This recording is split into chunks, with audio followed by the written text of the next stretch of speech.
before we get started and kind of get further along, I would like to ask you to join me in a round of applause.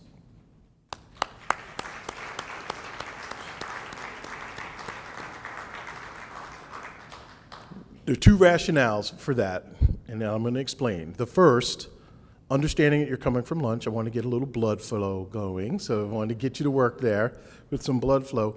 But the second thing is I like to invite applause as a way of recognizing and marking what this means for you as family members and loved ones of the students that are joining us this fall. So we see ourselves as partners with you and collaborators with you in this project of student success. And so that round of applause is designed to mark off and recognize the accomplishment that is the next step in your student's academic journey. So I always feel like it's important to recognize the investment you have. And of course, now we are partnering together in an investment in your student success. Part of what works here at Monmouth, what makes this a special place to learn, is that collaboration and partnership that we have in your student success. So that's what we're going to talk about today.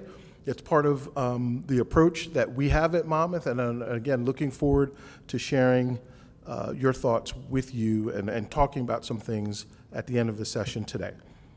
At Monmouth University and the Center for Student Success, we are proud to offer our students academic and personal support designed to foster responsibility and enthusiasm for learning. We really do work to encourage your students, our students, to claim ownership of their education, to take responsibility for their learning. And so throughout the whole process, yes, we are going to walk with your student in this journey to earning a bachelor's degree and preparing themselves for life after Monmouth. But as we're walking with your student, we're really constantly reinforcing this message of ownership and responsibility so that students, when they graduate, will be able to say, I earned this degree and I made some important choices along the way about what I got out of this experience. And of course, you're going to do your part to support your student where you are. We're going to do our part to support your student where we are. But along the way, we're really encouraging and supporting our students to claim responsibility for education and take ownership of it. Okay, so that's one part. The second part that I want to emphasize and kind of lean in on with you here is enthusiasm for learning. So I personally can say that my undergraduate education was a transformative experience for me. The person I am today is very much tied to the educational experience I had at Monmouth and my enthusiasm for learning. And I don't know if you can see it yet. I get pretty charged up about the work I do here at Monmouth as an advocate for education.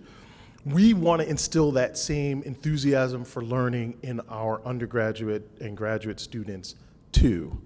You know, yes, this 4-year investment or 5-year investment in your undergraduate's education and their learning is critical to us. We are here to really invest in that support over this time. But for me, the value, the really most encouraging and exciting takeaway from that experience, though, is when we help your student develop habits of mind that translate into lifelong learning. So imagine we all together are partnering in the success of your student while they're here at Monmouth with us in our campus community. But think about the return on investment across decades when a student has adopted these lifelong habits of learning. And so that's part of what we're seeing is, for lack of a better phrase, because sometimes I mean people use this phrase, the short game and the long game, right? The short game is the success and the work that we do here, but over time, the value of what your student and you as partners with us in building their educational experience, the real payoff is decades down the road when we encourage enthusiasm for learning.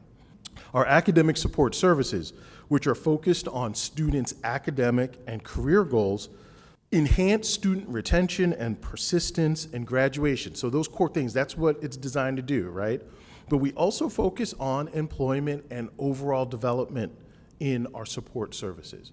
You heard from our colleagues in career development a little bit earlier today, and we partner closely with them to make sure that our students are learning as much as they can, but also seeing how it translates into what they can expect in life after Monmouth. Our experienced and proven staff help hundreds of students with classroom and real-world needs on a daily basis. So we're here all the time and dealing with both classroom and out-of-classroom issues to support our students.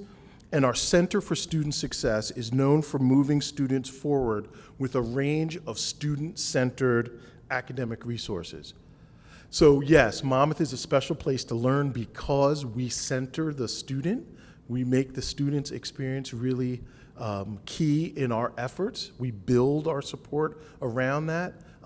Much of the reason why y'all are here today with us at Monmouth is because of our personalized education, small class sizes, and proximity to students. And our hope is that if we all work together and do what we need to do together well, our students will have a phenomenal educational experience here at Monmouth now and for years to come. All right, so now I want to transition to our library as a source of academic resources. Please join me in welcoming George Germick to the podium, and he'll address us with a few remarks. Good afternoon, everybody. My name is George Germick. I am Associate Librarian, Head of Special Collections and Research Services at Monmouth University Guggenheim Memorial Library. I've been here about 17 years, and I am here to talk to you about the library as a resource for your young students to engage in and hopefully use throughout their whole academic career here. The purpose of the library really is to support the academic work of students and faculty across the board. We offer a tremendous amount of resources that we really encourage students to use and engage with. We have about 300,000 books. We have hundreds and hundreds of academic databases that are available 24/7. We have a tremendous amount of services as well. We offer reserves, so if any professor puts a book on reserve, so a textbook, for example, where a student is asked to use, he or she can go to the library and photocopy or use sections of that textbook. A lot of study spaces, nice, cozy, comfortable places where your kids can go and do their work and be left alone or work in groups if they want to. We offer free printing and internet access and a whole variety of things where nothing is ever charged for. So if your students need to copy or photocopy or print, it's an option to them as well.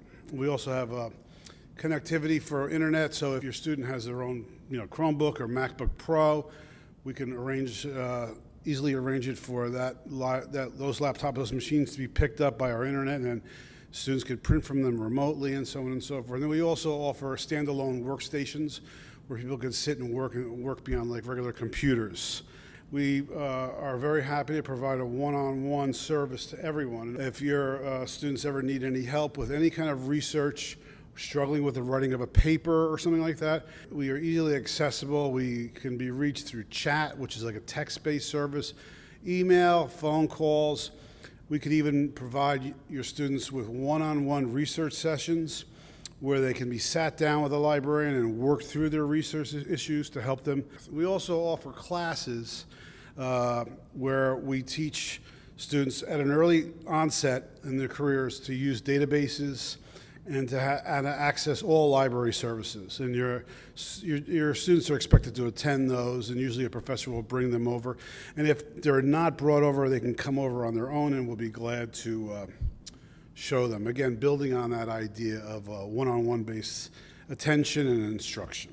Other than that, I wish you well and enjoy the rest of the summer, the fleeting summer that it is, and take care, okay? Great information about our library as a center of our campus and our academic resources available there. So now with our time, we're going to transition to a bit of a sketch of academic resources here at Monmouth.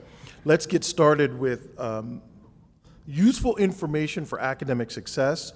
And so the first one that I want to mention for you to consider is the Monmouth Family Connection. So our Monmouth Family Connection is a free online resource available on any device for all parents, guardians, and family members of Monmouth University students. And you can receive updates on campus news, campus events, timely and relevant information to keep you connected to your student and focused on your student success. And the thing I like about it, I've registered for the Monmouth Family Connection too. What I like about it too is that the site aggregates or pulls together articles about higher education. So it helps to fill in some of the blanks. You know, the higher education sector, like this area of our engagement is constantly shifting. And so I do appreciate what we have in the Monmouth Family Connection that points us to articles that kind of help us keep abreast of what's going on. The second resource that I want to mention is actually not something that directly involves you, but is a really great resource to begin a dialogue with your student about what's coming ahead in the next few weeks as they prepare for the start of the fall. It's called a College Student Inventory, or CSI. So today, students that you brought to our campus today for orientation are taking a 100-question survey. So it's a questionnaire, and it is self-report, so they're responding to questions about themselves.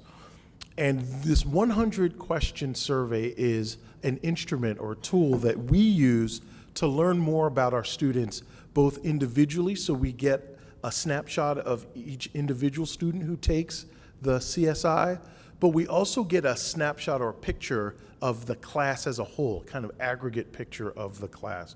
And it's useful for us to kind of get to know how best to direct our resources and our programming and building support around it. First, the questions of the survey ask about academic motivation. So that's a really important way for us to get a sense, to gauge what your students are excited about as they start with us at Monmouth, what things they might have some apprehension about or have some concerns about related to their learning. So we ask questions about academic motivation.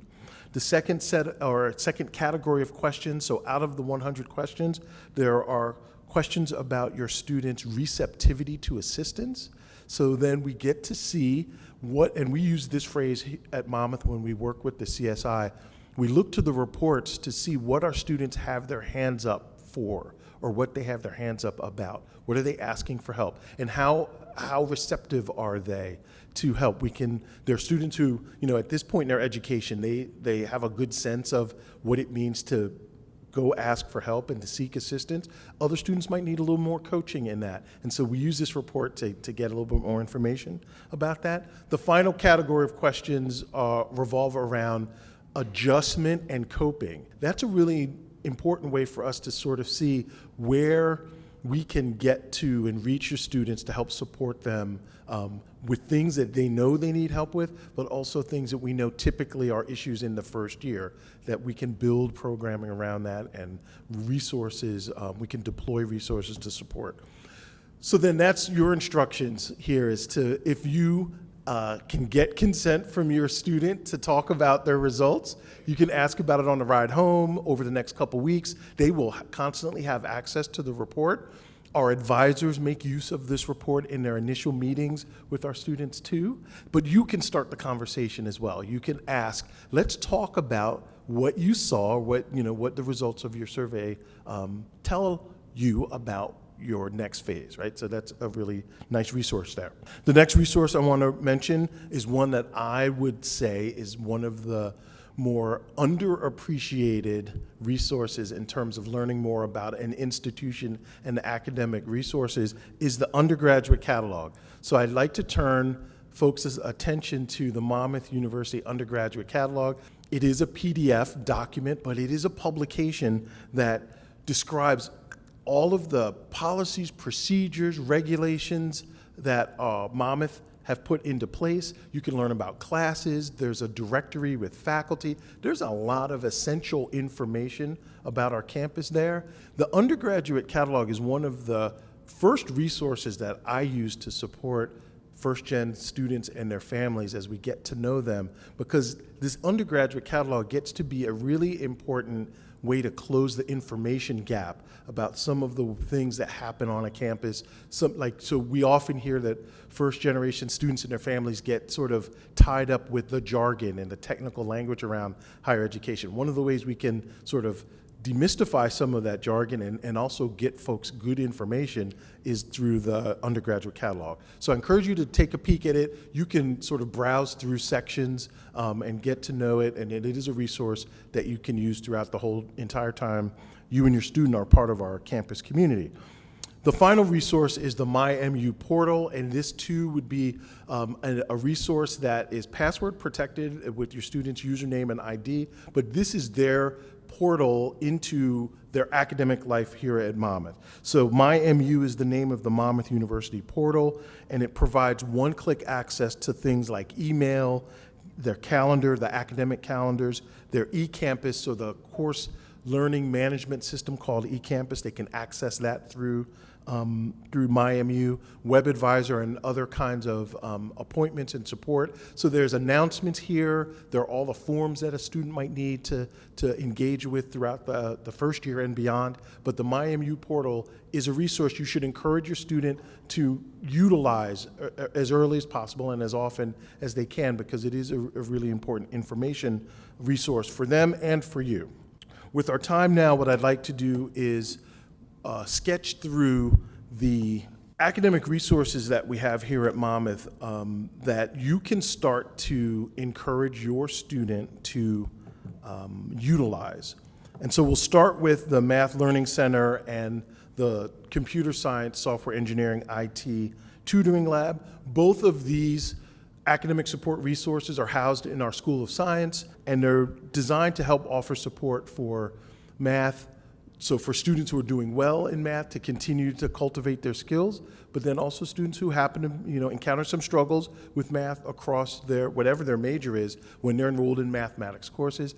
The Math Learning Center is designed to support students with math by working on homework problems, learning some more core skills. So it's an essential resource that's available to students across the entire academic year, as well as the Computer Science, Software Engineering Tutoring Lab.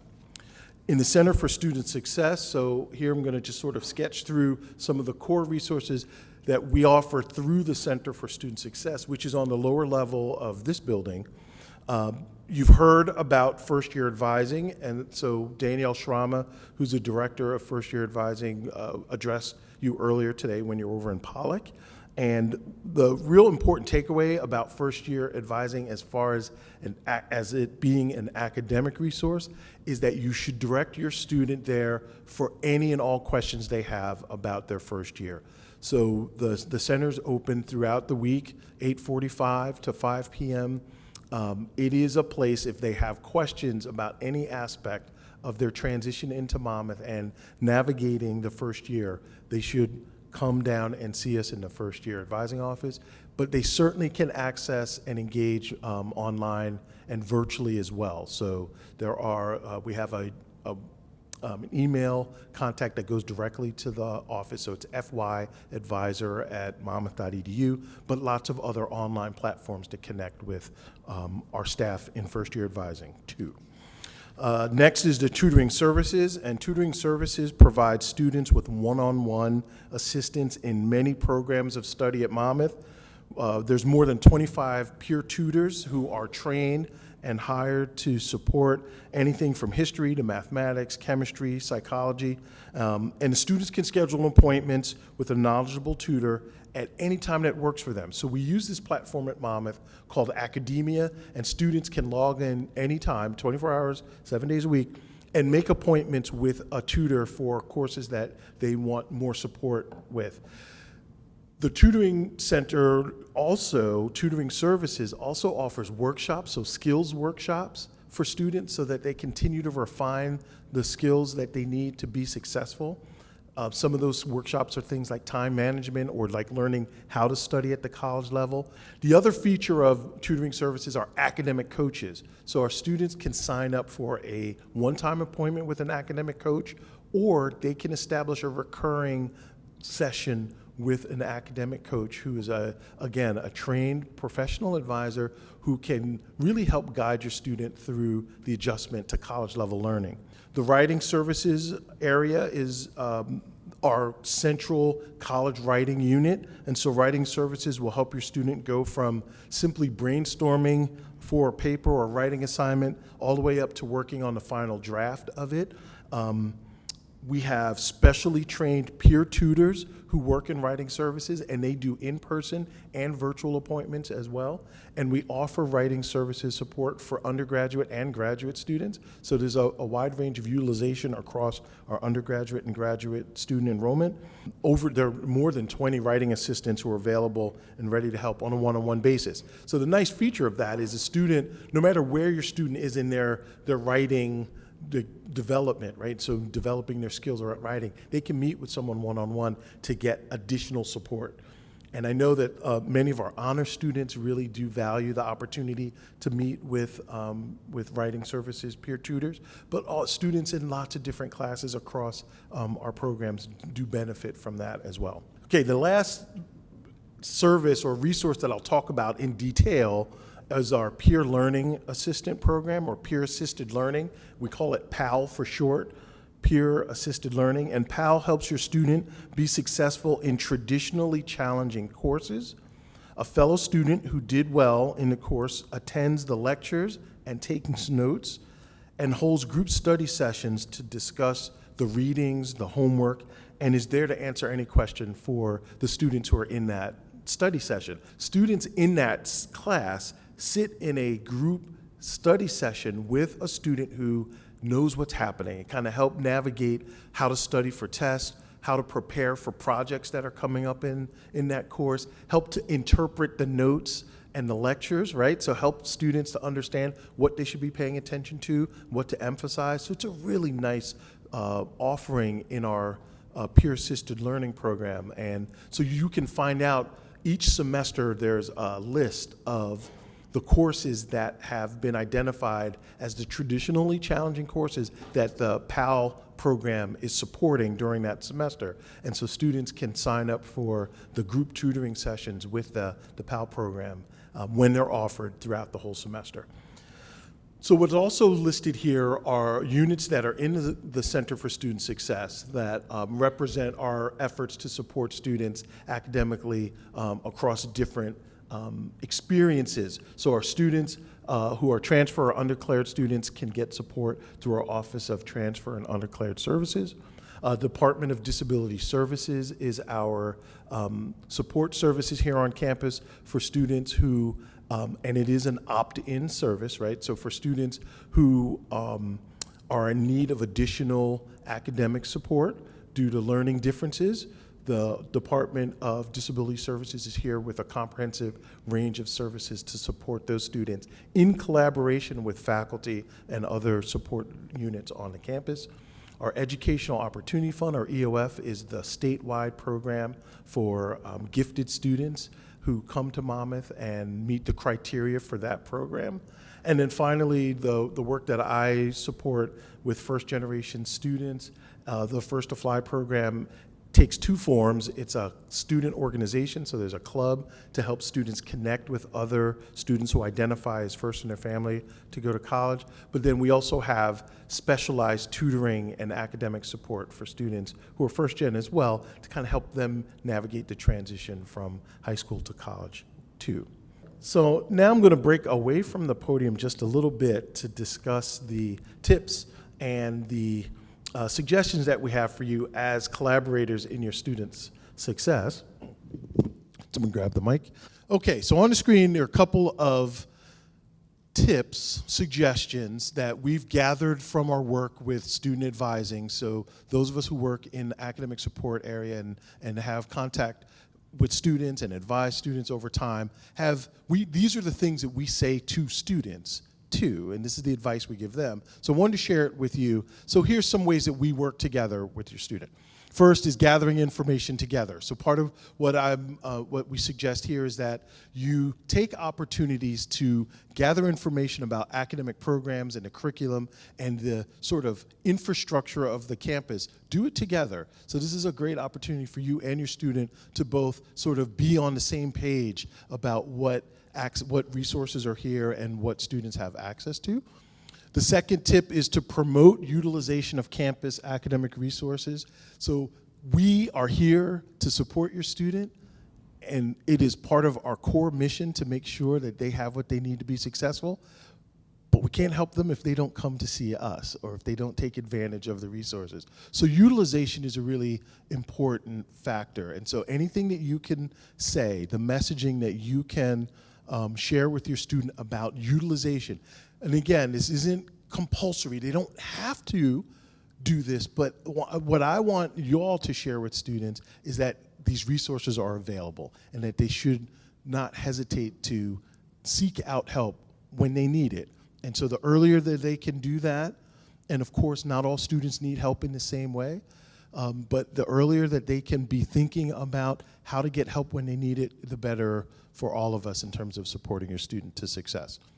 The third tip or suggestion is to have dialogue with your students about their academic goals and expectations. Again, the CSI, that report I was telling you about earlier, is a nice entryway into that conversation to be able to see how your student responded to those categories of questions can help shape some of the dialogue that you want to have. And again, the point of the CSI and the point of the conversations that you can have with your student in the weeks and months leading up to the start of school, how do we get our students off to the best start possible, right? Because one of the things we notice in our work with students is that there's a lot happening in that first 3 to 5 and 6 weeks of the semester. They're meeting new people, they're adjusting to their schedule, they're learning more about themselves and building relationships and getting connected.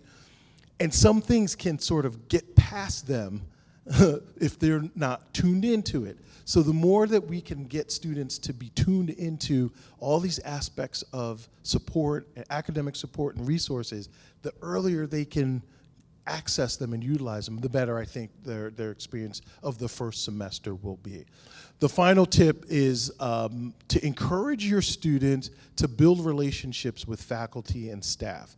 So I mean, part of the value of small class sizes and our proximity to our students is that many of us on campus have open door policies that invite students to come and meet with us.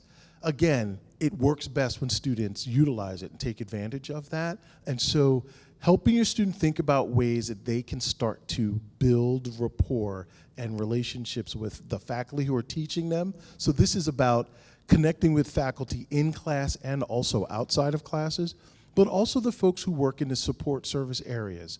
I mean, the part of what satisfies me about my work with students here at Monmouth is the relationships that I build with them that last beyond graduation. So students continue to stay in touch with us. We stay connected.